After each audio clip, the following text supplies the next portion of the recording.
Chapter 5 of The Picture of Dorian Gray by Oscar Wilde.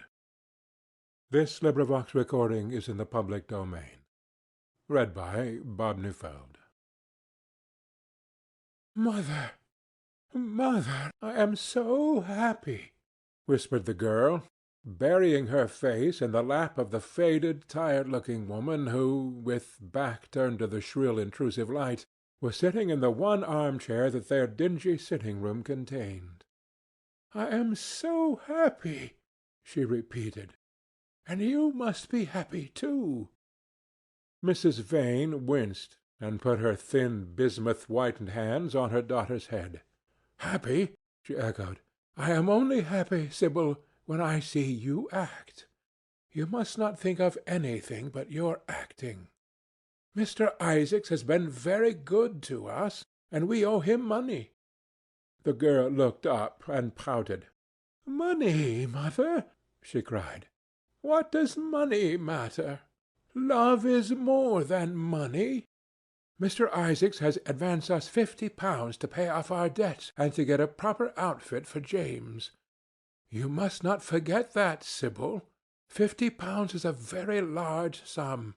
Mr. Isaacs has been most considerate." "He is not a gentleman, mother, and I hate the way he talks to me," said the girl, rising to her feet and going over to the window. "I don't know how we could manage without him," answered the elder woman querulously. Sibyl Vane tossed her head and laughed. "We don't want him any more, mother. Prince Charming rules life for us now." Then she paused. A rose shook in her blood and shadowed her cheeks. Quick breath parted the petals of her lips. They trembled. Some southern wind of passion swept over her and stirred the dainty folds of her dress. "I love him," she said simply. "Foolish child, was the parrot phrase flung in answer. The waving of crooked, false-jewelled fingers gave grotesqueness to the words. The girl laughed again. The joy of a caged bird was in her voice. Her eyes caught the melody and echoed it in radiance, then closed for a moment, as though to hide their secret. When they opened, the mist of a dream had passed across them. Thin-lipped wisdom spoke at her from the worn chair, hinted at prudence, quoted from that book of cowardice whose author apes the name of common sense. She did not listen. She was free in her prison of passion. Her Prince Charming, was with her. She had called on memory to remake him. She had set her soul to search for him, and it had brought him back. His kiss burned again upon her mouth. Her eyelids were warm with his breath. Then wisdom altered its method, and spoke of espial and discovery. This young man might be rich. If so, marriage should be thought of. Against the shell of her ear broke the waves of worldly cunning. The arrows of craft shot by her. She saw the thin lips moving, and smiled. Suddenly she felt the need to speak. The wordy silence troubled her. "Mother, mother," she cried, "why does he love me so much? I know why I love him. I love him because he is like what love himself should be. But what does he see in me? I am not worthy of him. And yet, why I cannot tell, though I feel so much beneath him, I don't feel humble. I feel proud, terribly proud. Mother, did you love my father as I love Prince Charming?" The elder woman grew pale beneath the coarse powder that daubed her cheeks, and her dry lips twitched with a spasm of pain. Sibyl rushed to her, flung her arms around her neck, and kissed her. "Forgive me, mother. I know it pains you to talk about our father, but it only pains you because you loved him so much. Don't look so sad. I am as happy to-day as you were 20 years ago.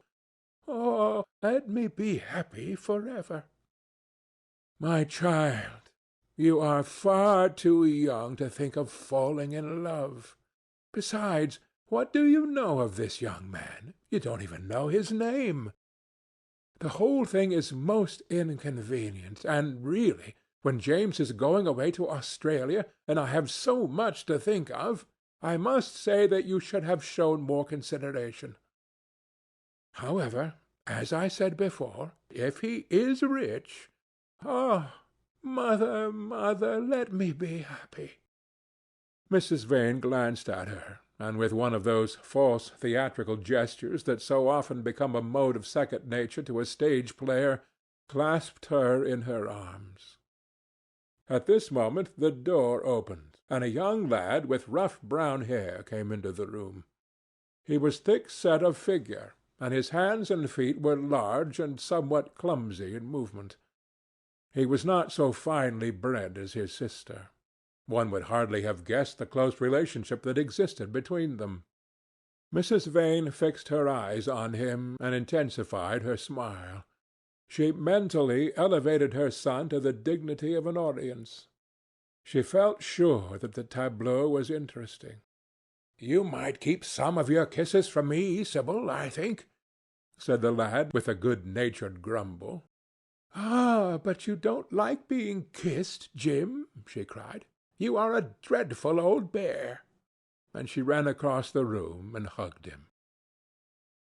James Vane looked into his sister's face with tenderness. "I want you to come out with me for a walk, Sibyl. I don't suppose I shall ever see this horrid London again. I am sure I don't want to." "My son, don't say such dreadful things," murmured Mrs. Vane, taking up a tawdry theatrical dress with a sigh and beginning to patch it. She felt a little disappointed that he had not joined the group. It would have increased the theatrical picturesqueness of the situation. "Why not, mother? I mean it." "You pain me, my son. I trust you will return from Australia in a position of affluence. I believe there is no society of any kind in the colonies, nothing that I would call society. So when you have made your fortune, you must come back and assert yourself in London." "Society?" muttered the lad. "I don't want to know anything about that. I should like to make some money to take you and Sibyl off the stage. I hate it." "Oh, Jim," said Sibyl, laughing, "how unkind of you! But are you really going for a walk with me? That will be nice. I was afraid you were going to say good-bye to some of your friends, to Tom Hardy, who gave you that hideous pipe, or Ned Langton, who makes fun of you for smoking it. It is very sweet of you to let me have your last afternoon. Where shall we go? Let us go to the park." "I am too shabby," he said, frowning. "Only swell people go to the park." "Nonsense, Jim," she whispered, stroking the sleeve of his coat. He hesitated for a moment. "Very well," he said at last, "but don't be too long dressing." She danced out of the door. One could hear her singing as she ran upstairs. Her little feet pattered overhead. He walked up and down the room 2 or 3 times. Then he turned to the still figure in the chair. "Mother, are my things ready?" he asked. "Quite ready, James," she said, keeping her eyes on her work. For some months past she had felt ill at ease when she was alone with this rough, stern son of hers. Her shallow, secret nature was troubled when their eyes met. She used to wonder if he suspected anything. The silence, for he made no other observation, became intolerable to her. She began to complain. Women defend themselves by attacking, just as they attack by sudden and strange surrenders. "I hope you will be contented, James, with your seafaring life," she said. "You must remember that it is your own choice. You might have entered a solicitor's office. Solicitors are a very respectable class. In the country often dine with the best families." "I hate offices and I hate clerks," he replied. "But you are quite right. I have chosen my own life. All I say is, watch over Sibyl. Don't let her come to any harm. Mother, you must watch over her. James, you really talk very strangely. Of course I watch over Sibyl. I hear a gentleman comes every night to the theatre and goes behind to talk to her. Is that right? What about that? You are speaking of things you don't understand, James. In the profession we are accustomed to receive a great deal of most gratifying attention. I myself used to receive many bouquets at one time.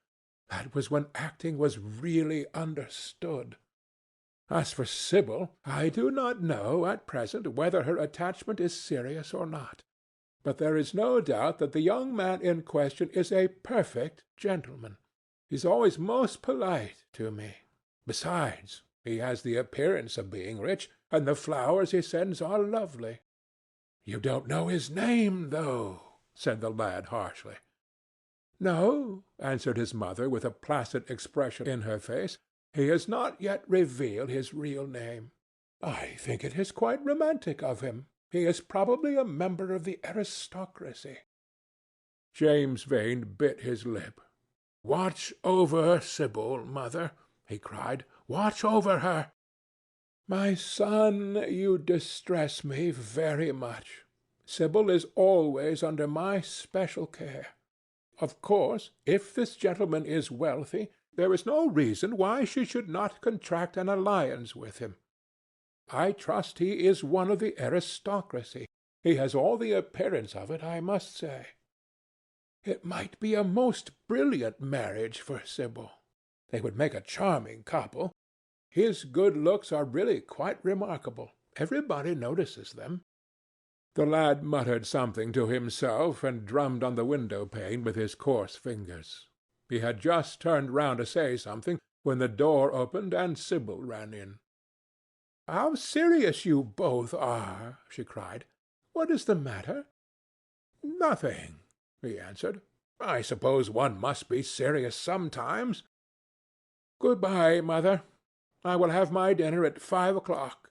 Everything is packed except my shirts, so you need not trouble." "Good-bye, my son," she answered with a bow of strained stateliness. She was extremely annoyed at the tone he had adopted with her, and there was something in his look that made her feel afraid. "Kiss me, mother," said the girl. Her flower-like lips touched the withered cheek and warmed its frost. "My child, my child!" cried Mrs. Vane, looking up to the ceiling in search of an imaginary gallery. "Come, Sibyl," said her brother impatiently. He hated his mother's affectations. They went out into the flickering, wind-blown sunlight and strolled down the dreary Euston Road. The passer-by glanced in wonder at the sullen, heavy youth who, in coarse, ill-fitting clothes, was in the company of such a graceful, refined-looking girl. He was like a common gardener walking with a rose. Jim frowned from time to time when he caught the inquisitive glance of some stranger. He had that dislike of being stared at which comes on geniuses late in life and never leaves the commonplace. Sibyl, however, was quite unconscious of the effect she was producing. Her love was trembling in laughter on her lips. She was thinking of Prince Charming, and that she might think of him all the more, she did not talk of him, but prattled on about the ship in which Jim was going to sail, about the gold he was certain to find, about the wonderful heiress whose life he was to save from the wicked red-shirted bushrangers. For he was not to remain a sailor or a supercargo or whatever he was going to be. Oh, no. A sailor's existence was dreadful. Fancy being cooped up in a horrid ship with the hoarse hump-backed waves trying to get in, and a black wind blowing the masts down and tearing the sails into long screaming ribbons. He was to leave the vessel at Melbourne, bid a polite good-bye to the captain, and go off at once to the gold-fields. Before a week was over he was to come across a large nugget of pure gold, the largest nugget that had ever been discovered, and bring it down to the coast in a wagon guarded by 6 mounted policemen. The bushrangers were to attack them 3 times and be defeated with immense slaughter. Or no, he was not to go to the gold-fields at all. They were horrid places where men got intoxicated and shot each other in bar-rooms and used bad language. He was to be a nice sheep-farmer, and one evening, as he was riding home, he was to see the beautiful heiress being carried off by a robber on a black horse, and give chase and rescue her. Of course she would fall in love with him, and he with her, and they would get married and come home and live in an immense house in London. Yes, there were delightful things in store for him. But he must be very good and not lose his temper or spend his money foolishly. She was only a year older than he was, but she knew so much more of life. He must be sure also to write to her by every mail, and to say his prayers each night before he went to sleep. God was very good and would watch over him. She would pray for him too, and in a few years he would come back quite rich and happy. The lad listened sulkily to her and made no answer. He was heartsick at leaving home. Yet it was not this alone that made him gloomy and morose. Inexperienced though he was, he had still a strong sense of the danger of Sibyl's position. This young dandy who was making love to her could mean her no good. He was a gentleman, and he hated him for that, hated him through some curious race instinct for which he could not account, and which, for that reason, was all the more dominant within him. He was conscious also of the shallowness and vanity of his mother's nature, and in that saw infinite peril for Sibyl and Sibyl's happiness. Children begin by loving their parents. As they grow older, they judge them. Sometimes they forgive them. His mother. He had something on his mind to ask of her, something he had brooded on for many months of silence. A chance phrase that he had heard at the theatre, a whispered sneer that had reached his ears one night as he waited at the stage door, had set loose a train of horrible thoughts. He remembered it as if it had been the lash of a hunting crop across his face. His brows knit together like a wedge-like furrow, and with a twitch of pain he bit his under lip. "You are not listening to a word I am saying, Jim," cried Sibyl, "and I am making the most delightful plans for your future. Do say something." "What do you want me to say?" "Oh, that you will be a good boy and not forget us," she answered, smiling at him. He shrugged his shoulders. "You are more likely to forget me than I am to forget you, Sibyl." She flushed.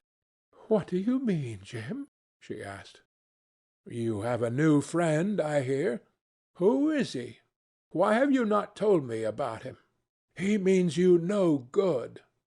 "Stop, Jim," she exclaimed. "You must not say anything against him. I love him." "Why, you don't even know his name," answered the lad. "Who is he? I have a right to know." "He is called Prince Charming. Don't you like the name? Oh, you silly boy, you should never forget it. If you only saw him, you would think him the most wonderful person in the world. Some day you will meet him, when you come back from Australia. You will like him so much. Everybody likes him, and I love him. I wish you could come to the theatre tonight. He is going to be there, and I am going to play Juliet. Oh, how I shall play it! Fancy, Jim, to be in love and play Juliet, to have him sitting there, to play for his delight. I am afraid I may frighten the company, frighten or enthrall them. To be in love is to surpass oneself. Poor dreadful Mr. Isaacs will be shouting genius to his loafers at the bar. He has preached me as a dogma. To-night he will announce me as a revelation. I feel it. and it is all his only, Prince Charming, my wonderful lover, my god of graces. But I am poor beside him. Poor? What does that matter? When poverty creeps in at the door, love flies in through the window. Our proverbs want rewriting. They were made in winter, and it is summer now.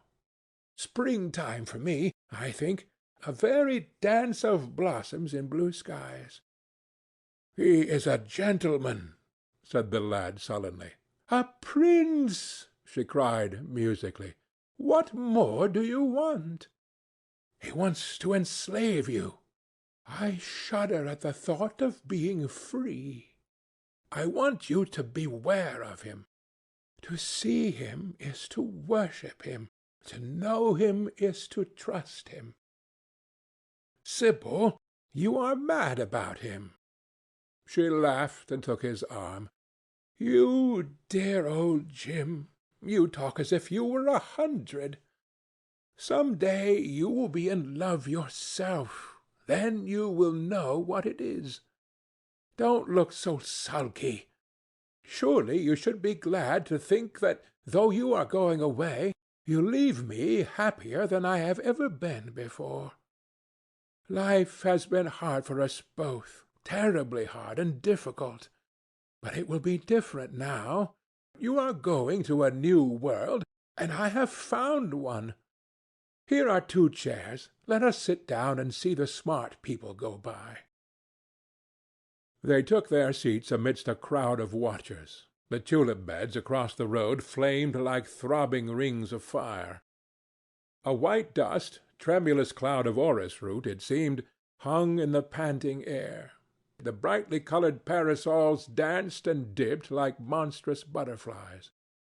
She made her brother talk of himself, his hopes, his prospects. He spoke slowly and with effort. They passed words to each other as players at a game pass counters. Sibyl felt oppressed. She could not communicate her joy. A faint smile curving that sullen mouth was all the echo she could win. After some time she became silent.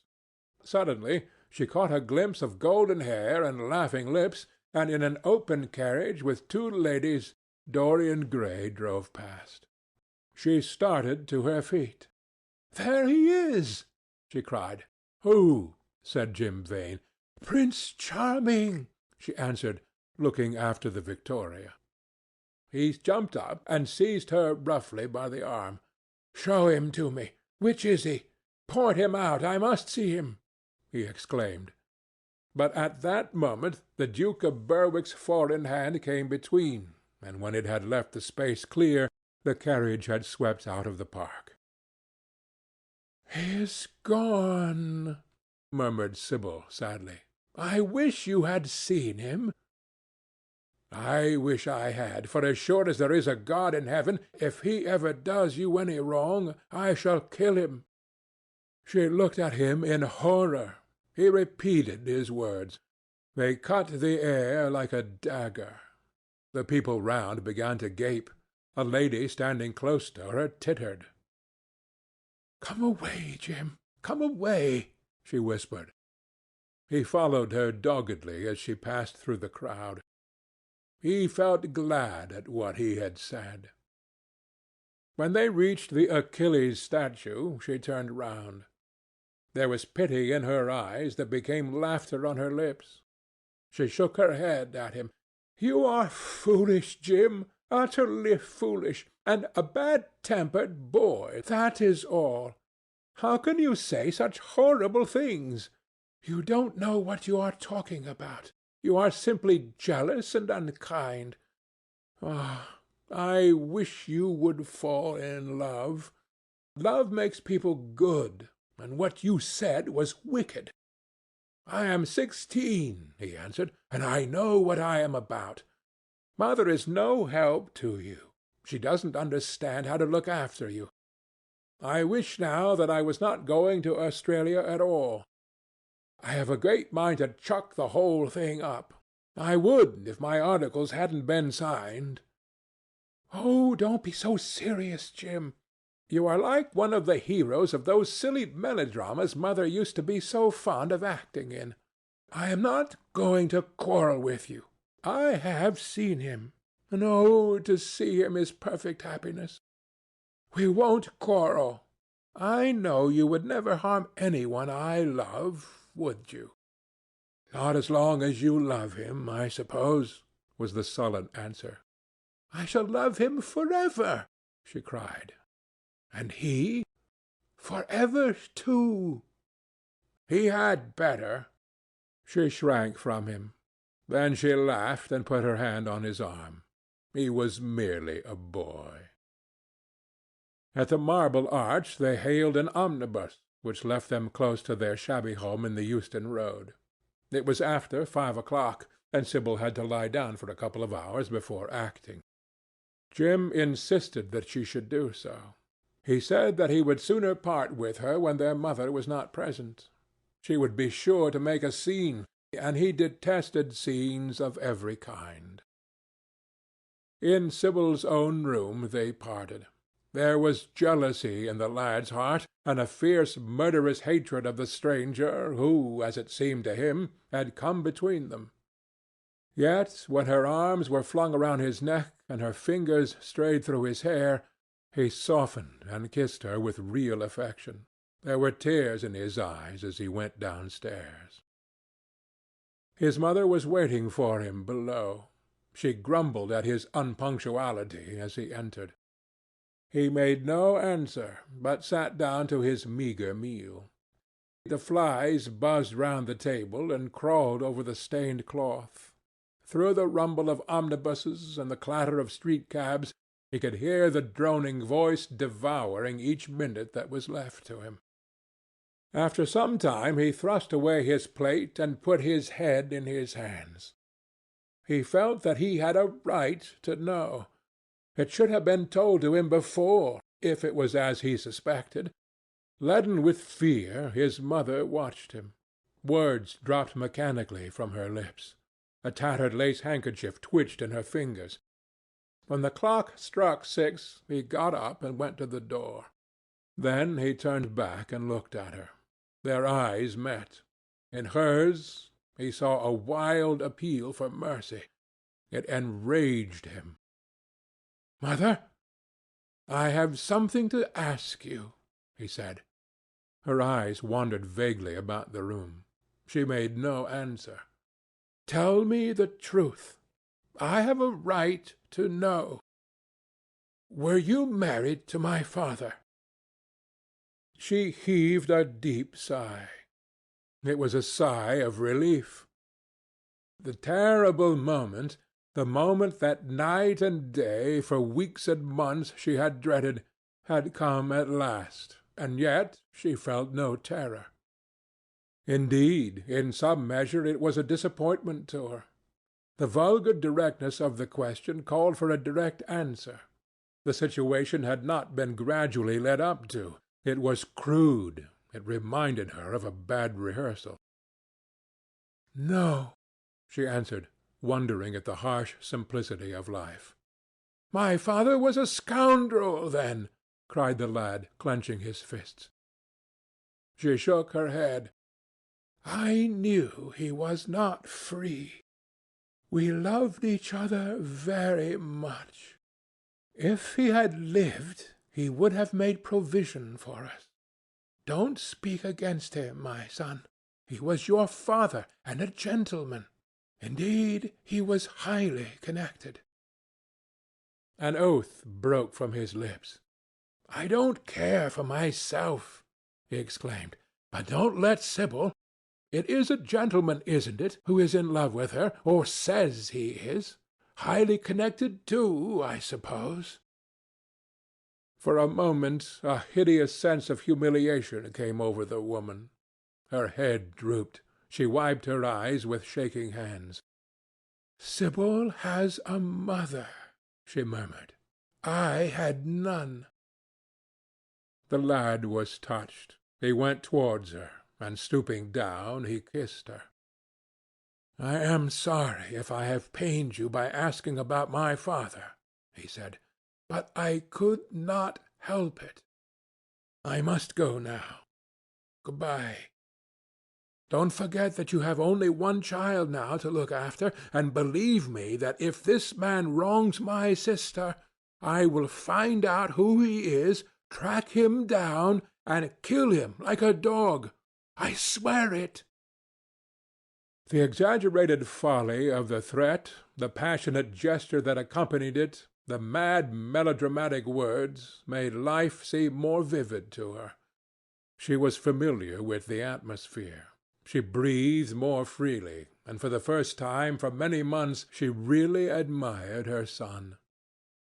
She would have liked to have continued the scene on the same emotional scale, but he cut her short. Trunks had to be carried down, and mufflers looked for. The lodging-house drudge bustled in and out. There was the bargaining with the cabman. The moment was lost in vulgar details. It was with a renewed feeling of disappointment that she waved the tattered lace handkerchief from the window as her son drove away. She was conscious that a great opportunity had been wasted. She consoled herself by telling Sibyl how desolate she felt her life would be now that she had only one child to look after. She remembered the phrase. It had pleased her. Of the threat she said nothing. It was vividly and dramatically expressed. She felt that they would all laugh at it some day. End of chapter 5.